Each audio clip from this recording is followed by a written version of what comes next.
Hi, this is Catherine. This is Taking Tea with Catherine.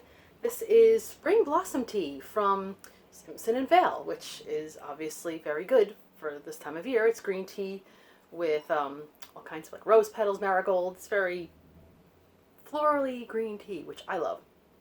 Um, I'm not really dressed very spring-like today. It is raining today, which actually is very springy, April showers and all that. But it feels autumnal for some reason to me. Um, so what can you do? Either way, I do like this tea. I've been trying to drink more green tea. I've said that before, but I've been trying to drink more green tea. I know it's good for me, but we do what we can. Anyway, what we're talking about today is mostly a half month wrap up. So, and also a haul. So, which corresponds with the fact that it's some of the activity I've done, bookish activity in April. Um, so, I have done a good amount of reading. I finished 4 books so far this month. I think that's okay. Not that who's counting. One of them is a mystery, so in case I read any other mysteries, I'll save that for, tea and mystery. We'll talk about that another time. But you've probably seen me mention at least a couple of these books. And I'm so happy that I finished Eleanor of Aquitaine by Marion Mead. I keep thinking Marlin, and I don't know why I'm thinking that, because I know it's not. Marion Mead, Eleanor of Aquitaine, a biography. This is one that was written in, I guess, the 1970s, I think. And, it's been a while. I'm going to check just to make sure because, I'm supposed to remember these things, but my brain does not retain everything. Yeah, 1977. So, I call this like a older book than the one that I have. Although I have 2 books on Eleanor of Aquitaine already in my possession. One is by someone whose name is escaping me. It's like something with a D. But I haven't read yet, so it's not worth getting into. It's also, I think, an older book that I just bought because I saw Eleanor of Aquitaine. And one by Alison Weir, which I was going to say is the new one. It's not. It's 20 plus years old. I know because I read it in the late summer of 2001. And, but that was when I was falling in love with reading about history and historical fiction and biographies. Fantastic. But anyway, I would say the Alison Weir one still is my favorite, but this one comes really close. And it is, unless you're a really bad writer, which it does exist, a really bad biographer, it is hard. It would be very hard to write badly about Eleanor of Aquitaine unless you were just very prejudiced about her for some reason. She is not exactly like a warm and fuzzy kind of person, but so interesting. Her time was interesting. Not just herself, but her time was interesting. She was... Sorry, nose again. Yeah. Allergies all year long. She was the Duchess of Aquitaine at a very young age. Not super young, but pretty young. And right away became also the wife to the King of France. And who I think was kind of meant for the church and behaved that way. So she came from a land, south of France, which was very much into these people whose names are escaping me again. Is it troubadour? I don't think it is. This is another word. Anyway, these people who would write, like poets and everything, would write songs about, not minstrels. Man, I spent all this time reading this in my brain. Anyway, people writing beautiful, kind of like very medieval poetry and about romanticizing women and stuff, and kind of like chivalry, but sort of not. And so idealizing women in a certain way, just kind of a romantic situation, and moving to close to Paris, the different part of France altogether, would have been a bit of a culture shock to Eleanor and something to get used to. Just a very, very different culture. And, but she did remain married to Louis for a while, and they even went on a crusade together, which was kind of story in itself. She had 2 daughters by him, but no sons, which in those days was considered, She came into contact with so many legendary figures of that time, many of whom became, canonized. What is it? Sainted? Be became Saint something or other. Saint Bernard, Thomas Becket later on. And she was just she was brought up to be someone who could lead in her own way. She had a good education, etc. She was in great physical shape, which is something that I don't relate to very well, but I'm happy to read about her in the medieval times, Ooh, sorry, I had a good sneeze. Sorry about that. Sorry, I have allergies. But in the long run, she found a way to get divorced or annulled or whatever it is from her first husband, and instead married someone who's probably closer related to her, Henry II, or the very close to being Henry II of England. And so she became the Queen of England now.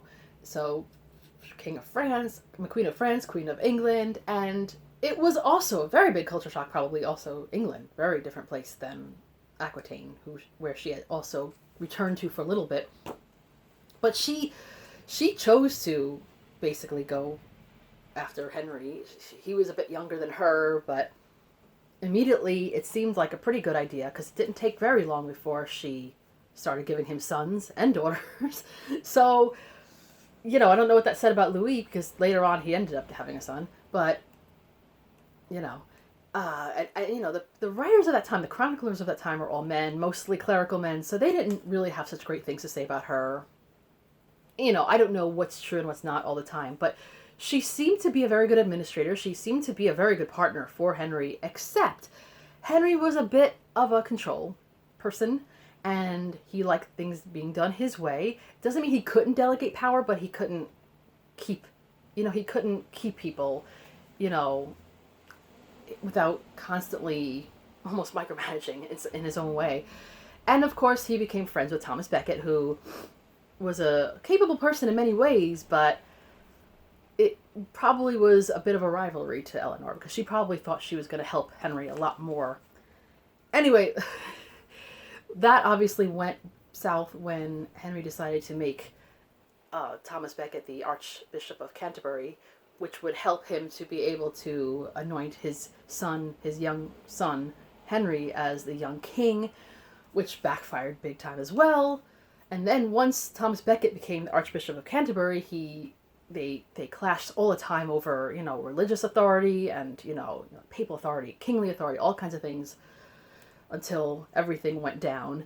And Eleanor was just there, but she wasn't just passive. You see how she was involved in things, but she must have kept her own company in some ways too. It just kept giving him sons. And Henry messed up in so many ways, because he was so good at being a king and being, doing what he did for so long, but he couldn't let go of control. And he had a bunch of sons that were, promised all kinds of authority, and he wouldn't budge and actually give them something to do. And that led to all kinds of issues. It was like, if you thought being Catherine of Aragon or any of the Henry VIII's queens was trouble because you couldn't give him enough sons, this is like, how about you have too many sons? And yet, Eleanor outlived almost all of her sons. Anyway, because her youngest ended up being the King of England in the end, and being the ancestor of all the monarchy at this point. But yeah, so she came to blows with Henry after a while, and to the point that he actually had her in prison for many years. But then he died. She survived him by quite some time, and then she was basically moving things around and running things most of the time when her son Richard became king, Richard the Lionheart. When he went to the Crusades, when he was on his way back and got captured by another king, and she had to raise a ransom for him. When John wanted to take power, and yet he wasn't supposed to yet. She kept everything under control, and then Richard came back. Later on, Richard got assassinated, and yes, he spent very little time in England. And then she still was working behind the scenes in so many ways, traveling at a very old age to help, to accompany women to become queens of of John and everybody else. Maybe not John, can't remember now. But yeah, back and forth, traveling at an old age in medieval times. And even John kind of, I think, was better off when she was queen. He was still kind of slightly, not perfect, but level. And then she finally died in her 80s, and that was it. But amazing story of a woman of that time, especially being a woman at the time. Wasn't that easy to have authority. Definitely wasn't usually possible to reign. And she is still also, the mother of the Plantagenets, basically. She was the founding mother of the Plantagenets, I guess you could say. I'm going to say that because it's like my way of segueing into another founding father book, but we'll get there in a moment, right? Now I have a frog in my throat. This is going to be fun. So, but if you don't have allergies in April, who are you? Anyway, I read somewhere, I read this more than once, that if you have English ancestry, British ancestry, but especially English ancestry, you are probably descended from Edward III. I don't know why they use Edward III, but so someone figured out that almost all of the presidents of the United States were descended from Edward III. Except one, I think it was Martin Van Buren, I think. But like all of them, someone I know saw this and they were like, it's a conspiracy. And I'm like, how is it a conspiracy? How? But whatever. So, if you have at all British ancestry, you're probably descended from not just Edward III, but Eleanor of Aquitaine, because she was his ancestress. So I am part English myself, so I'm probably descended from her. So it's kind of interesting to, not that I think that I'm royal at all. I'm just a tea queen of Astoria. That's the only royalty I allow myself. And I live in Queens, which was named after a Catherine, but that's another subject for another time. Yes, I do recommend that you read this or Alison Weir's Eleanor of Aquitaine book. She is a fascinating life, and if you're more into historical fiction, Sharon K. Penman wrote a number of novels that featured Eleanor quite heavily in that time period. Definitely get your hands on that if you like that kind of book. I certainly do. Marion Mead also wrote the biography Dorothy Parker, which I haven't read yet because I want to read more of Dorothy Parker, which I realize I have read some of the portable Dorothy Parker, not a lot. I think I might try reading some of her in May. We'll see. It might fit into some things I'd like to join in on. This was also edited by Marion Mead, so she's a good writer. I do recommend her. On to a very great biographer and history writer in general, David McCullough. John Adams, fantastic book. I can't believe it took me so long to read this because I've had this a number of years. And I read Hamilton, which I love, by Ron Chernow. I've read a number of other books about the founding fathers of the United States, in case you were needing to be specific. And I somehow did not get to this until recently. But then there has been a presidential readathon, and I decided to finally join in. I skipped Washington. I am now in, reading Thomas Jefferson, because why not? And, but John Adams, fantastic life. You could see how much I enjoyed so many parts of it. I'm not going to get into it too much because I'm probably going to hopefully join a discussion about it later. But there's so much of John Adams that I just didn't know anything about, really. I mean, I'd seen him mentioned in so many books about the other founding fathers. But this really goes into his upbringing, his family, his wonderful relationship with his wife, even the time separated from her because of other duties, and yet they still maintain such a loving relationship. And not a perfect guy. Sometimes he messed up in certain ways, but he was in my opinion, one of the more likable of the founding fathers. And there weren't a lot of things that you'd say, oof, I really can't, fathom why, the whole thing with slavery. It's really hard to get into some of the founding fathers, especially, like Washington and Jefferson, because they could do so many good things, but then there's always that. he was very anti-slavery, and very hardworking, and very much a lover of books and reading, which was very strong in this book. And if you haven't read anything by David McCullough, I would actually recommend starting with this. There is a miniseries that came out based on this, which I enjoyed whatever I saw, but I haven't seen all of it. But the book is great. It reads very well. It's not dry in the least. So that is that. Let's see. A novel I read. I said I was going to read this for Tartan Week. April 6th is Tartan Day, so I actually did. I finished it right before April 6th. A Reason to Be, by Norman McCombs, which is semi-autobiographical. It is about a man who was a biomedical engineer, whatever you call it, who came up with some inventions, made a good deal of money, had a wife that he took very good care of, and then she ended up, getting Alzheimer's and all kinds of issues, and finally, when they took her away, the ambulance, he was left on his own, kind of done with life, and then a friend of his decided to help him to come out of himself, because he knew that at one point he'd want to look into his ancestry, his Scottish ancestry, and so in encouraging him to get out, he ends up meeting a librarian who he, forms a relationship with, and she helps him to look into his background, and it intersperses with the stories of his background, which some of the things that is written is actually based on things that actually happened. Our friend Alexander Hamilton makes kind of an appearance in this book in different forms. I say our friend because if you were reading John Adams, he wasn't really much of a friend of John Adams. But so sad. But I thought it was good in a number of ways. It wasn't like a blow you away kind of book, but it was a pretty easy read. It does teach a lot of lessons about looking into your background in the sense that it's great as far as interest and learning where you come from, but don't think that everybody has that privilege. Not everyone can find out where they came from. So I like that they had that balanced viewpoint a little bit, and the relationship was a bit idealized, I thought, that he had between the librarian, but it was still kind of nice. I like this paragraph about her, because she was like I said, she worked in the New York Public Library, had a lot of highbrow colleagues, She was a woman of adventure and soul. She wanted to suck the marrow out of every bit of life. She read books from every genre. She wasn't ashamed or embarrassed to admit she liked drippy romances or predictable mysteries.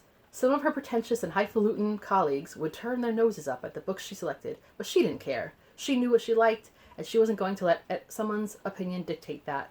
I like that because to me it's like, listen, you like what you like, and you can like classics and stuff like that, which I certainly do, but it's nice that, you could like other things too,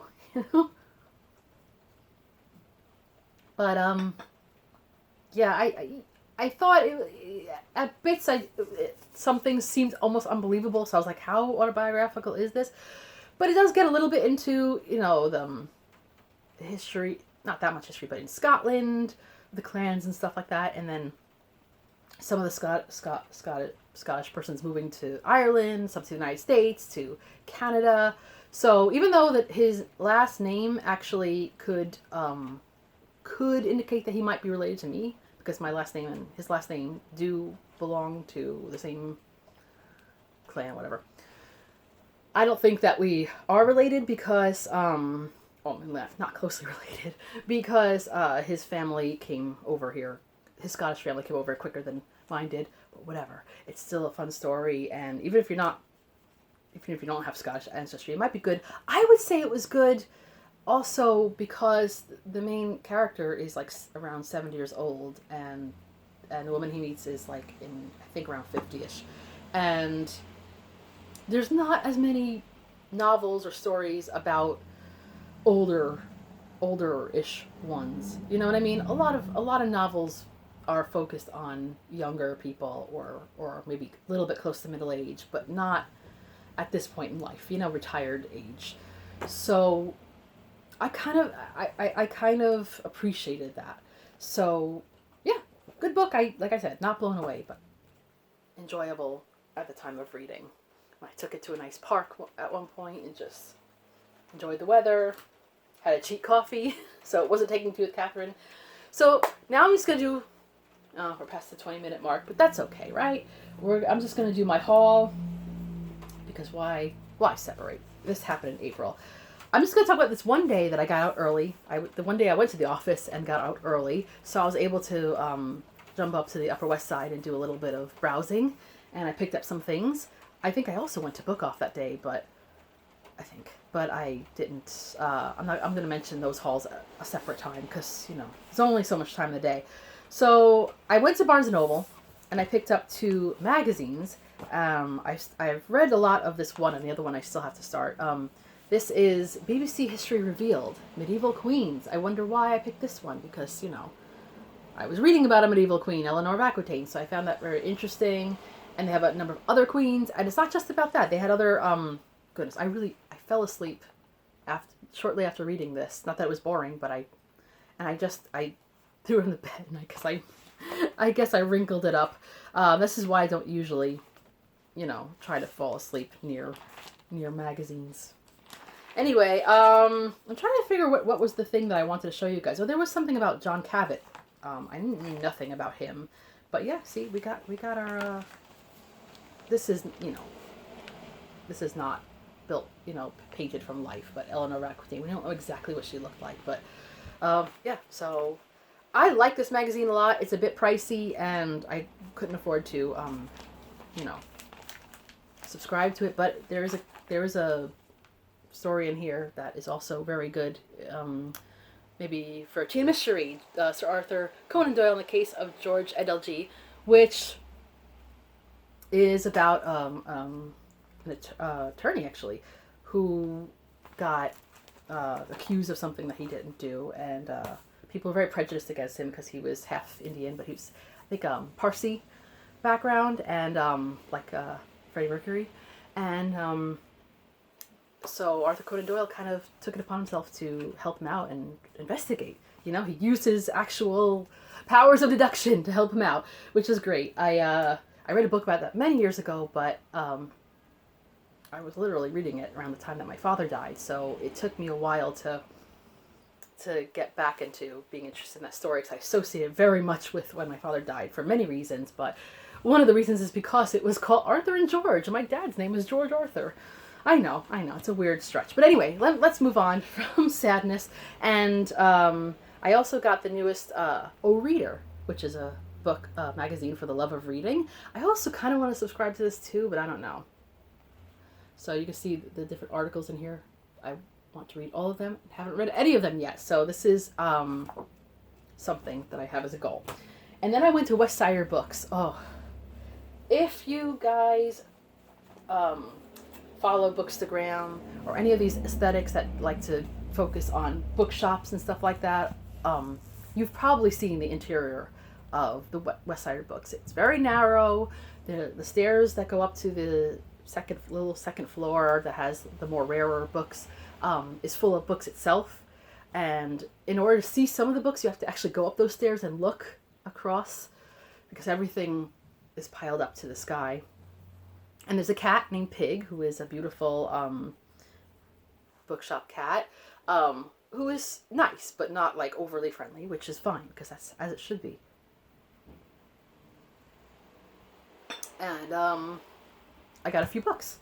So I love Anthony Trollope. I seem to be collecting this particular type of book, and I don't really like this edition that much because they don't always stay together, but I still got it anyway. This is Why Frau Frohman Raised Her Prices and Other Stories. I'm not big on short story collections, but it's Anthony Trollope, so I am being very completionist, right? I like reading about Shakespeare. I like reading about history. This is Shakespeare and the Countess, The Battle That Gave Birth to the Globe by Chris Lautaris. This is him. He's, anyway, I'm not going to spend so much time. This is him. And it is about the Countess, let's see. Where is she? Lady Elizabeth Russell, the self-styled Dowager Countess of Bedford. I don't know much about this, but I'm looking forward to reading it. I just wish I didn't have this mark on it, but whatever. It has a little blurb in the front by Alison Weir. So looking forward to this when I'm in my Shakespeare reading time. Last but not least, I did go upstairs to that rare section. When I say rare, it's not like ancient rare books. I mean, just, slightly older things that maybe cost a little bit more, a little bit finely bound, whatever. And as soon as I went up, I walked to the back, and this is not an absolutely perfect condition book, but it is amazing. Anyway, the Pre-Raphaelites and their world. So right into that, I have been a little slow in getting into, although I can make connections between a lot of what I've been reading and the Pre-Raphaelites. I've been a little slow in reading directly about the Pre-Raphaelites this month, which I'm not happy about, but that's okay. There's still time. And this year I will just keep going on with it. So this is, let's see, with some reminiscences and other writings of William Michael Rossetti. So he is the brother of Dante Gabriel Rossetti and Christina Rossetti. So, he's pretty awesome on his own, I guess. So this should be beautiful to read as well as to look at. Look how beautiful this is. I'm not into just, always having to get these fancier books. So this it's not super, super fancy, but it's rather nice. It's a folio society. And I don't, necessarily go after. I have a couple of books, which I don't think you can see, but it's up there.